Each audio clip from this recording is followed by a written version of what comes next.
गुरुर्ब्रह्मा गुरुर्विष्णु गुरुर्देवो महेश्वरा गुरुर्साक्षात् परब्रह्म तस्मै श्री नमः। सच्चिदानंद भगवान की जय। एक प्रश्न पूछा गया कि परमात्मा खंड खंड में है या अखंड है। अभी आप क्या हैं, इस पे गौर करिए कि अभी आप क्या हैं। अभी आप किसको मैं कहते हैं, है ना? तो आप जब ढूंढेंगे कि अभी मैं क्या हूँ, तो आप पाएंगे ये जो दिखने वाला है यही मैं हूँ।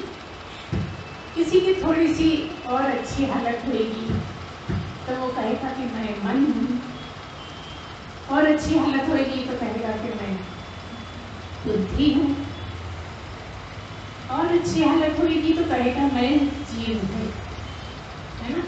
और जब समझने लगेगा तब ये कहेगा कि मैं आत्मा ही हूँ, मैं ब्रह्म ही हूँ, मैं आत्मा ही हूँ, मैं ब्रह्म ही हूँ, सच्चिदानंद हूँ, आदि आदि जितने सब स्थिति ले जाते हैं। फिर ये सब स्थितियों के अनुसार जैसी स्थिति है वैसे ही आप अपने आप को मैं कहते हैं। और व्यवहार में मैं किसी को बोलते हैं, उठता है, बैठता है, खाता है, आता है, जाता है, सब करता है, उसी को हम मैं बोलते रहते हैं। क्यों बोलते रहते हैं? क्योंकि हम असली मैं को जानते हैं।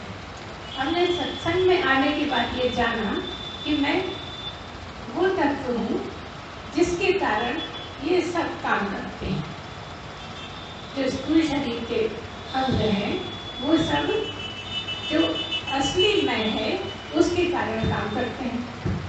और असली मैं क्या है ये धीरे धीरे समझने पर आता है, समझ में, क्योंकि वो दिखता नहीं, वो सुनाई नहीं पड़ता, वो बोलने में नहीं आता, छूने में नहीं आता, इसलिए वो कुछ समझ में नहीं आता कि वो है क्या, वो मैं कौन हूँ।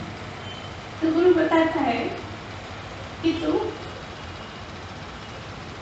अजर अमर है, तू नहीं मरने वाला है।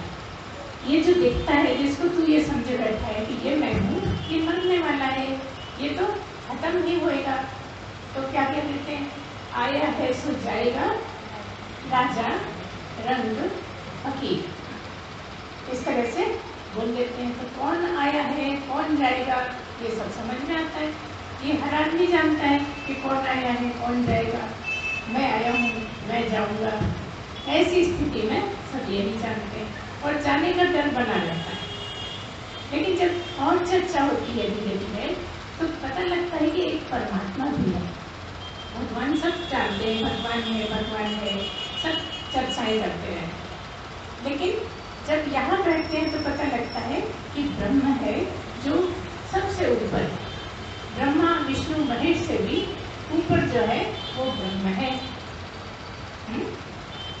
जबकि ब्रह्मा के कुछ अलग काम है, विष्णु के कुछ अलग काम है और महेश के कुछ अलग काम है। लेकिन इन सब से ऊपर एक है जिसके कोई काम नहीं है, लेकिन वो सबकी शक्ति है, वो सब में है, इसलिए सब अपना अपना काम कर रहे हैं। और वो किसी एक जगह में नहीं, जो सबकी शक्ति है वो सर्वथा है और सर्वत्र है, हर जगह है। इसीलिए तो आप कहीं भी चले जाओ आपको सांस भी लेते बनती है, सब काम भी करते बनते हैं, झूठे भूखे बनता है, समझ में भी आता है, क्योंकि आपको हर जगह है। धीरे धीरे ये समझ में आता है कि मैं इंद्रिया नहीं हूँ, मैं मन नहीं हूँ, मैं बुद्धि नहीं हूँ। इसे मनन चिंतन करने से ही आता है। जब हम छोटा करने लगते हैं ना तो फिर बहुत सारी चीज़ें छूट जाती हैं बताने से। और जो आप जानते ही हैं, बहुत दिन से सुन रहे इसलिए समझते भी हो। लेकिन क्या है, जो मैं जिसको मैं कहता था ये धीरे धीरे समझ में आता है कि जिसको मैं समझता था वो मैं नहीं, जो भी इसमें दिखता है वो मैं नहीं, जो भी समझ में आता है वो मैं नहीं। तो सबको नकारते चले जाते हैं। जो भी आपको दिखता है, जो समझ में आता है, उसको सबको नकार देते हैं। और सब जो जो समझ में आने वाला है उसके बाद जो बचता है बस वही मैं हूँ। वही परमात्मा है, वही मैं हूँ। क्यों हूँ मैं? आपने तो इतनी आसानी से कह दिया कि वो जो बचता है वो मैं हूँ। तो हम तो कहेंगे वो भगवान है, वो तो परमात्मा है, आप कैसे हो सकते हो? तो इस ऐसे समझ में आता है, जब चिंतन मनन करते हैं तो समझ में आता है कि मैं मरने वाला नहीं हूँ। जो मरता है वो शरीर है, और जो नहीं मरता है वो मैं हूँ, और इसमें नहीं मरने वाला परमात्मा ही है। और जब परमात्मा है तो वही मैं हूँगा। परमात्मा भी नहीं दिखता और मैं भी नहीं दिखता। अच्छा ये बताओ कि आपको अपना मैं समझ में आता है? ये वाला मैं अगर छोड़ दो तो आपको अपना मैं समझ में आता है? आता है कि नहीं? कई लोग कहेंगे हमें नहीं आता समझ।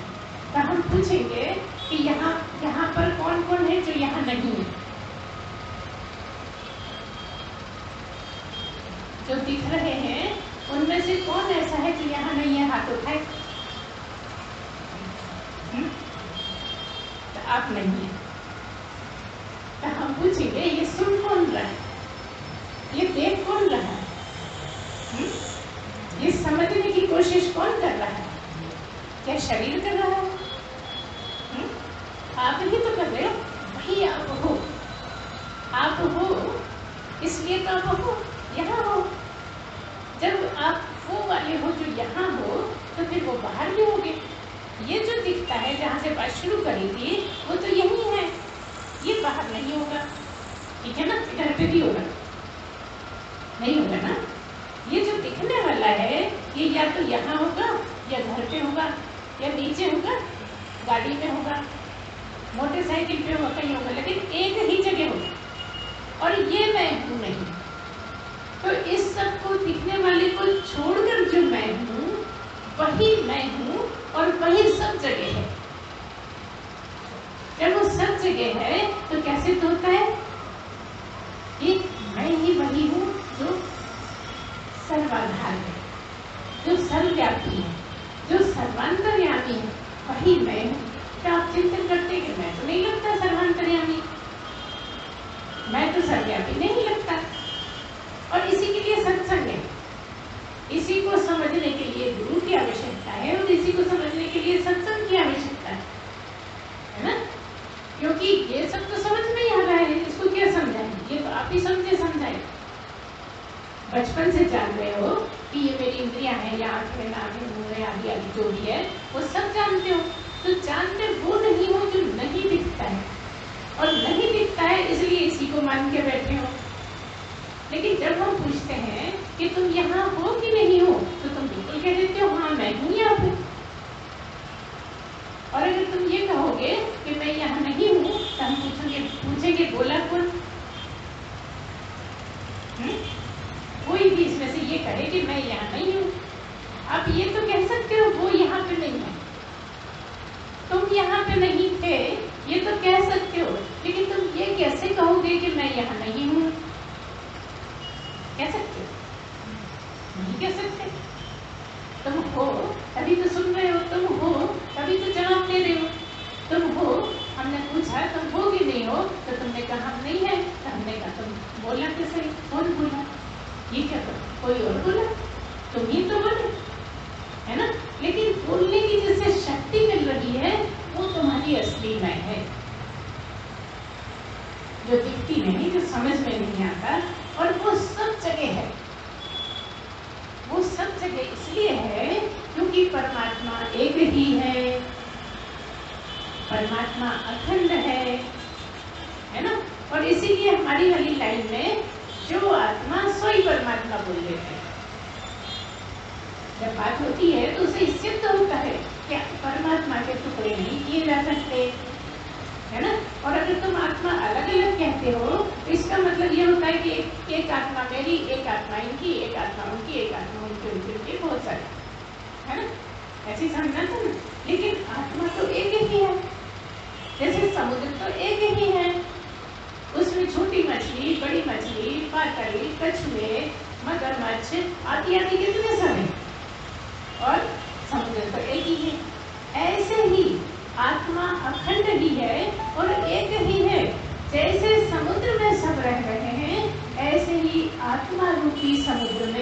ये सारे जीव विचरते हैं।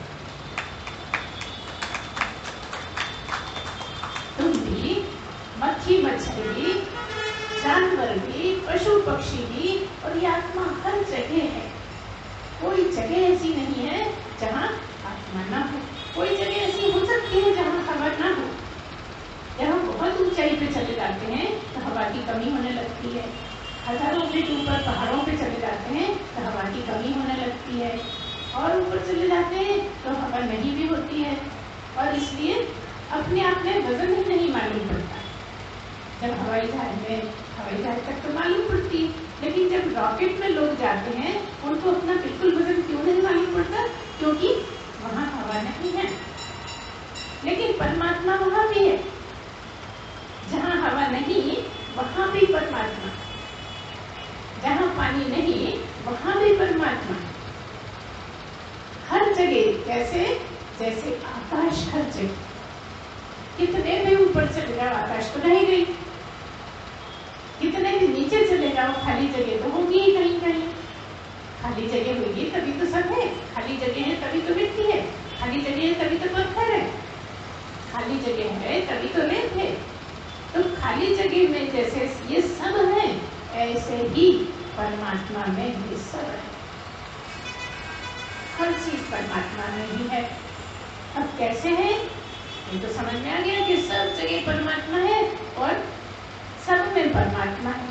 अब हम ये कह रहे हैं कि परमात्मा में सब है, मतलब बाहर भी परमात्मा और अंदर भी परमात्मा। ठीक है, बाहर भीतर एक जानो, ये गुरु ज्ञान बताई। गुरु ने कह दिया ऐसा मत समझो कि बाहर ही बाहर है अंदर नहीं है, या अंदर ही अंदर है बाहर नहीं है। पहले हम अंदर का जान ले फिर बाहर का जानेंगे, ऐसा नहीं। जब परमात्मा को जाना तो अंदर बाहर सब जगह का जान गए। ऐसा नहीं कि आकाश में दूसरा वाला परमात्मा, जमीन के अंदर तो तीसरा वाला परमात्मा, क्योंकि एक ही है। हर जगह एक ही है, उसका इतना विस्तार है, इतना विस्तार है कि कहीं कोई टूट फूट है ही नहीं, कहीं उसमें थोड़ी सी भी दरार तक भी नहीं। इतना ठसाठस है कि हम चाहे कि यहाँ का उठा के यहाँ रख दे, नहीं रख सकते। जैसे कि एक बड़ी सी दरी है, उसमें सब बैठे हुए है ना। आसन तो हो सकते हैं, एक मेरा आसन, एक तेरा आसन, एक उसका आसन, एक उसका आसन, लेकिन एक बड़ी दरी है, एक पर ही सब बैठे हुए। ऐसे ही परमात्मा बहुत बड़ा, इतना बड़ा कि ब्रह्मांड से भी बड़ा परमात्मा, और परमात्मा में ब्रह्मांड का तुम अंदाज नहीं लगा सकते। खूब जब चिंतन मनन करोगे तो भी उसका कोई अंत ही समझ में नहीं आता। ब्रह्मांड का न कोई अंत समझ में आता है, न आदि समझ में आता है। कहाँ से शुरू हुआ, कहाँ खत्म हुआ। ठीक ऐसे ही इससे भी बड़ा अनंत परमात्मा, अनादि परमात्मा, अजर परमात्मा, अमर परमात्मा, सर्वव्यापी परमात्मा, सर्वाधार परमात्मा, सर्वांतर्यामी परमात्मा। अब कहाँ किस चीज से बचाओगे उसको? कहाँ कह सकोगे कि यहाँ पर नहीं बाकी सब जगह है ना। सब कुछ परमात्मा ही, एक अखंड परमात्मा ही है। बाकी सब टुकड़ों में हो सकता है, लेकिन परमात्मा एक ही। इतने सब अलग अलग, लेकिन सब में ये सब अलग अलग वाले दिखते हैं, उस एक में ही निवास करते हैं, और अंदर भी भरपूर है, बाहर भी भरपूर है। ऐसा परमात्मा, इसका कैसे चिंतन करोगे? इसीलिए तो अचिंत्य है, चिंतन करने में आता ही नहीं। हम बहुत कोशिश करते हैं कि चिंतन करें, तो क्या करें? किसी गुरु ने ये बताया ही नहीं कि वो ऐसा है। कोई ऐसा बता दे कि वो ऐसा है तो हम चिंतन कर लें। गुरु ने क्या बताया? ऐसा नहीं, ऐसा नहीं, ऐसा नहीं, ऐसा नहीं, ऐसा नहीं। और बचा वही वही। सब खत्म हो जाने पर भी वही बचा, प्रलय हो जाने पर भी वही बचा और हर जगह बचा। जहां सब थे वहां भी वही बचा, है ना? तो कौन है परमात्मा? यतो वा इमानि भूतानि जायन्ते येन जातानि जीवन्ति यत् प्रयन्ति अभिसंविशन्ति तद् ब्रह्मेति तद् विजिज्ञासत्। क्या कहा? यतो वा इमानि भूतानि जायन्ते, जिससे ये सब पैदा हो रहे हैं, और इनको इनके अलावा भी जीव जंतु भी, कीड़े मकोड़े भी, मक्खी मच्छर भी, जिससे ये सब जगत हो गया है, ये सब पैदा हो रहे हैं, और जिसमें ये सब रहते हैं, पलते हैं, बढ़ते हैं, बड़े हो जाते हैं, है ना? जिसमें ये सब पैदा हो रहे हैं, जिससे पैदा हो रहे हैं, जिसमें बढ़ रहे हैं, और अंत में उसी में समा जाते हैं, वो परमात्मा। वो खंड खंड खंड नहीं, अखंड। परमात्मा कैसा? अखंड, जिसके कोई टुकड़े किए ही नहीं जा सकते। और इसलिए हम चैलेंज करते हैं कि आत्मा अलग अलग नहीं होती। लोग कहते हैं नहीं, मेरी आत्मा, तेरी आत्मा, इसकी आत्मा। नहीं नहीं, मन होंगे, मेरा मन, तेरा मन, उसका मन, सबके अलग अलग मन होते रहते हैं। कोई कहता है मुझे मीठा खाने का मन हो रहा है, कोई कहता है खट्टा खाने का मन हो रहा है। लेकिन जो नहीं जानते वो कहते हैं मेरी आत्मा बड़ी दुखी, मेरी आत्मा तो बाग बाग हो गई। कहते हैं कि नहीं कहते? ये जानकारी के अभाव में कहते हैं। ये सब कुछ मन में है, आत्मा में कुछ भी नहीं है। न दुखी होती, न सुखी होती, न कहीं जाती, न आती, कुछ भी नहीं करती, वही तो आत्मा। लेकिन जिससे सब कुछ होता है वो आत्मा। अभी के अभी कह दिया कि जो कुछ नहीं करती वो आत्मा, और अभी के अभी कह दिया जिससे सब होता है वो आत्मा। जो बस है कहना ही सफिशिएंट है, कहना ही सब कुछ है, के अलावा कुछ नहीं कह सकते, और नहीं किसी भी काल में नहीं है, न भूतो न भविष्य। जो वर्तमान में भी है, भूत में भी थी, आगे भी रहेगी, वही तो आत्मा। कुछ रहे ना रहे, आत्मा रहेगी। आत्मा कह दो, परमात्मा कह दो, बात एक ही है। सच्चिदानंद कह दो, ब्रह्म कह दो, बात एक ही है। हाँ, जब विश्लेषण करते हैं तो बात अलग है, अलग अलग बताना पड़ता है, अलग अलग उनका उपयोग है, अलग अलग बोला जाता है। लेकिन वैसे जो सच्चिदानंद, वही ब्रह्म, वही परमात्मा, वही आत्मा, है ना? तो एक आत्मा के समुद्र में हम सब रहते हैं। अब क्या होता है? आप न जगते हो न सोते, है ना? लेकिन इस शरीर की अवस्थाएं हैं। ये जो शरीर लिए बैठे हो, जिसको अनजाने में मैं कहते हो, उसकी अवस्थाएं हैं। कितनी अवस्थाएं हैं? 3 अवस्थाएं हैं। और कौन सी अवस्थाएं हैं? एक 3 अवस्थाएं ये है, जागृत, स्वप्न, सुषुप्ति। और दूसरी 3 अवस्था कहो तो बचपन, जवानी, बुढ़ापा। 3, ठीक है ना? तो जो 3 अवस्थाएं हैं, कौन सी? जागृत, स्वप्न, सुषुप्ति। अब हम उस अखंड की बात कर रहे हैं। तो ये जागृत किसका है? परमात्मा का।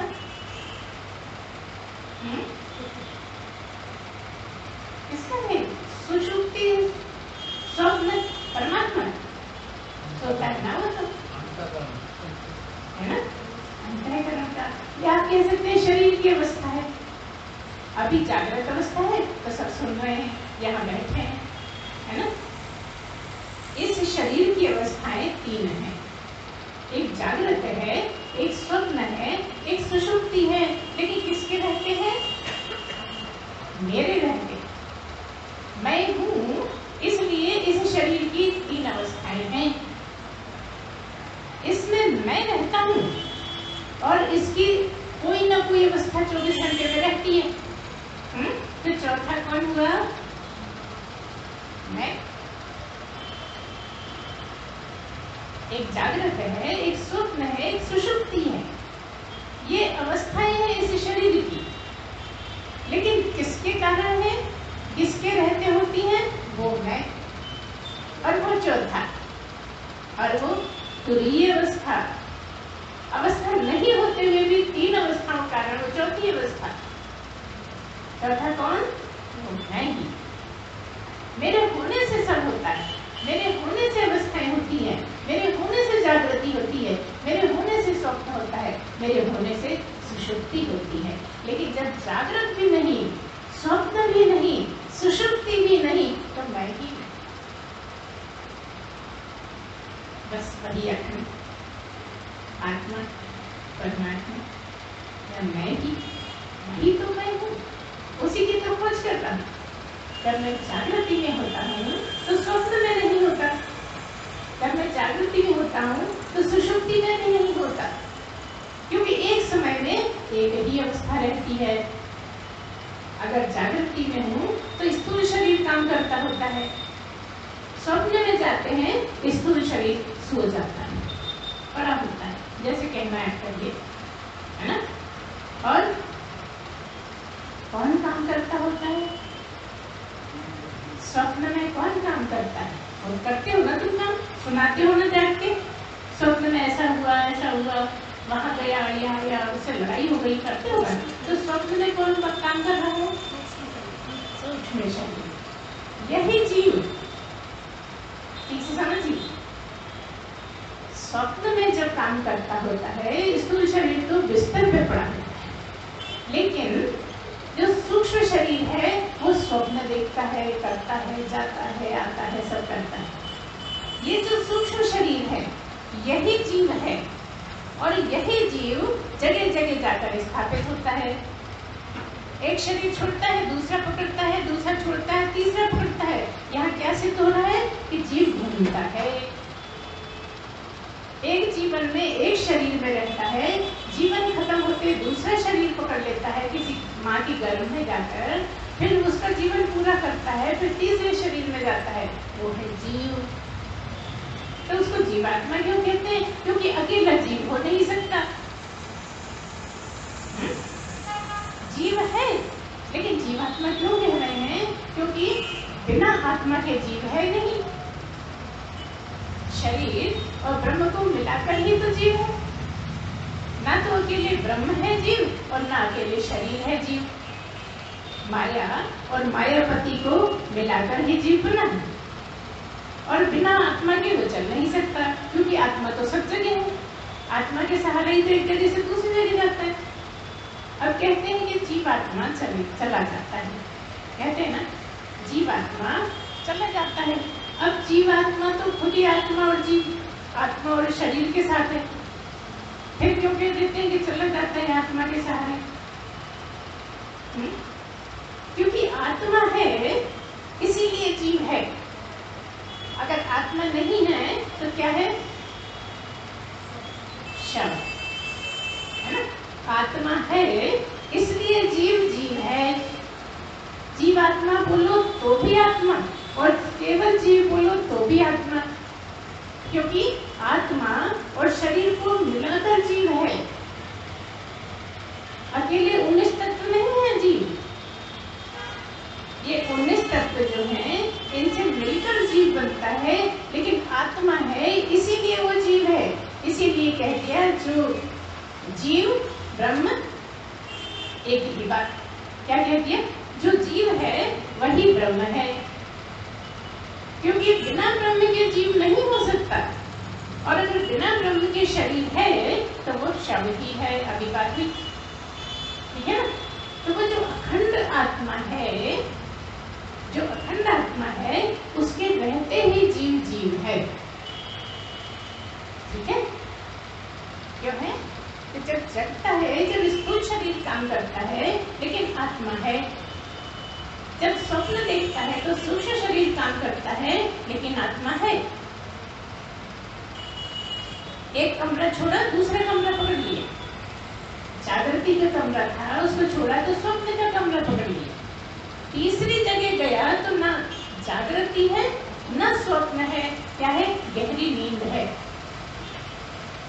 ना?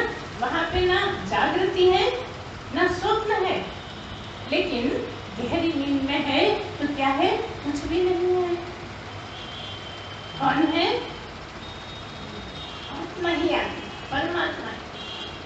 गहरी नींद में तुम परमात्मा ही हो। लेकिन क्योंकि विकारी थे, सोने से पहले विकारी थे, इसलिए ब्रह्म नहीं। समझ रहे हैं क्या बोल रहे? सो के उठे तो वही जो सोने से पहले थे। अगर सोने से पहले ब्रह्म हो जाते तो पहले भी ब्रह्म थे, सोते में भी ब्रह्म थे, उठने के बाद भी ब्रह्म थे, हो गए, ठीक है ना? तो ब्रह्म ही हो गए। लेकिन क्योंकि सोते से पहले ब्रह्म नहीं थे, तो सोते में ब्रह्म तो थे, लेकिन बीज रूप में सारे विकार पड़े हुए। आपको अपना नहीं पता था, आपको शरीर का नहीं पता था, आपको अवस्था का नहीं पता था, लेकिन तब भी आप थे। कब पता लगा? जब जागे। जब जागे तो क्या कहा? बड़ा अच्छा सोए, आज तो बढ़िया नींद आई गई, आज तो सारी रात एक ही नींद में निकल गई, कहते हो ना? अच्छा, सोते में पता लगता है कि अच्छी नींद आ रही है? किसी को सोते में मालूम पड़ता है कि मैं बहुत अच्छा सो रहा हूँ? तो वहां पर क्या है? सोते में केवल ब्रह्म है।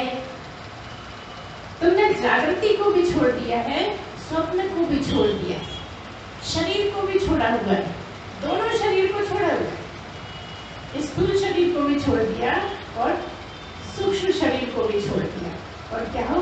ब्रह्म ही हो, ठीक है? तो अगर तुम जागते में स्थूल शरीर भी छोड़ दो और सूक्ष्म शरीर भी छोड़ दो तो ब्रह्म हो जाओ।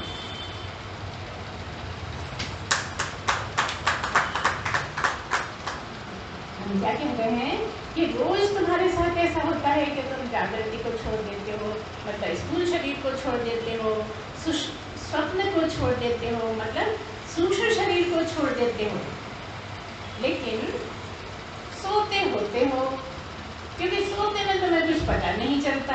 तो हम ये कह रहे हैं कि किसी दिन जागते में, ध्यान की स्थिति में तुम्हारा ये शरीर छूट जाए और सूक्ष्म शरीर भी छूट जाए, तो तुम ब्रह्म ही ब्रह्म हो। इतना ही करना है। वो स्थिति जब तुम सोते हो तब तुम्हारा ये शरीर छूटा हुआ रहता है और तुमने ब्रह्म को पकड़ा होता है। करे कह सकते हो कि सोते में, क्योंकि तुम ब्रह्म हुए तो नहीं, लेकिन ब्रह्म हुए तो तुमने ब्रह्म को पकड़ रखा। सोते में तुमने ब्रह्म को पकड़ा हुआ था। हम ये कह रहे हैं कि जगते में ब्रह्म को पकड़ो और इसको छोड़ो। तुम जगते में इसको पकड़ लेते हो, उसको छोड़ देते हो। सोते में इसको छोड़ देते हो, ब्रह्म को पकड़ लेते हो, और जगते हो तो ब्रह्म को छोड़ देते हो, इसको पकड़ लेते हो। हम ये कह रहे हैं कि जगते में उसको पकड़ लो, इसको छोड़ दो, ब्रह्म।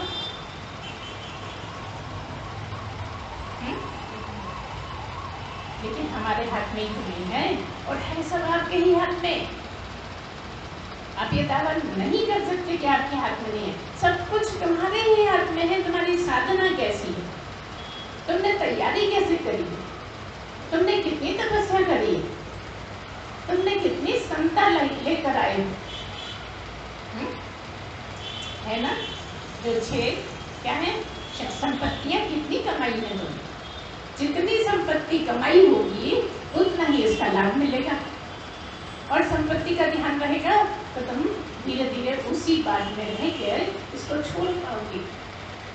इसलिए ब्रह्म ज्ञान की जो जड़ है, ब्रह्म ज्ञान की जो नस है, वो है षट संपत्ति, और कहो तो पूरा साधन चतुष्टय। जिसने साधन चतुष्टय ठीक से समझ लिया, जो साधन चतुष्टय में रहने लगा, मतलब विवेक जगा लिया, विवेक पूर्वक वैराग्य कर लिया, विवेक पूर्वक 6 संपत्ति कमा ली, वो तो ब्रह्म हो ही जाएगा। संपत्ति कमाने में आती नहीं है, उल्टी संपत्ति कमाने में आती है। किसी से राग हो गया, किसी से द्वेष हो गया, किसी से गाली आने लगी, बोले मुंह से नहीं बोला, मन में आ रही है। अब मन से करो या मुंह से बोलो, आपकी कर्म तो बनेंगे ही।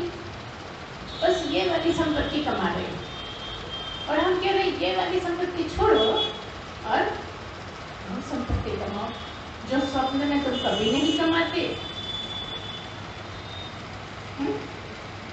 जगते में तो कमाते हो, लेकिन स्वप्न में जो हो रहा है वो कर, कुछ हम कर ही नहीं रहे। स्वप्न में तुम कर सकते हो कुछ, अगर तुम स्वप्न में करते हो तो फिर हर दिन रसगुल्ले खाओ ना, नहीं कर सकते। चाहते में चाहते हो रसगुल्ले खाए तो खरीद लाते हो, खा लेते हो। स्वप्न में नहीं हो पाते, स्वप्न में सब हो रहा है। तो ऐसा तुम्हें ये समझ में आने लगे कि इस जागृति में सब हो रहा है, मैं कुछ नहीं करता, सब उसके रहते हो रहा है, सब मेरे रहते हो रहा है, मैं हूँ इसलिए सब हो रहा है, जो भी हो रहा है सब मेरे रहते हो रहा है ना। तो इस तरह से अगर आप धीरे धीरे समझने की कोशिश करोगे, आप प्रैक्टिस करोगे, अभ्यास करोगे, वैराग्य करोगे, चिंतन मनन करोगे, ठीक से श्रवण करोगे, पूरे ध्यान से सुनोगे, उसमें बाकी 6 दिन तल्लीन रहोगे और काम भी सब जगत के करते रहो, तो कोई कारण नहीं है कि तुम ब्रह्म को ना पा सकते, क्योंकि पाया हुआ तो ब्रह्म ही है, असली तो ब्रह्म ही है, बाकी सब तो आई गई चीजें हैं, है ना। जागृति आती है चली जाती है, स्वप्न आता है चला जाता है, गहरी नींद आती है चली जाती है, लेकिन तुम कब गए, तुम कब आए, तुम कभी आए, तुम कभी गए, न तुम आते न तुम जाते, बस वही तो अखंड तुम हो, वही तो सर्वत्र सर्वदा तुम ही हो, सब में तुम्हारा ही निवास है, तुम्हारे अलावा कुछ है ही नहीं यहाँ। इतना ही समझना है, इतना समझते समझते धीरे धीरे सत्संग सुनते सुनते इससे लगन लगाते लगाते आपका काम बन जाएगा। आज इतना ही, बोलिए सच्चिदानंद भगवान की जय।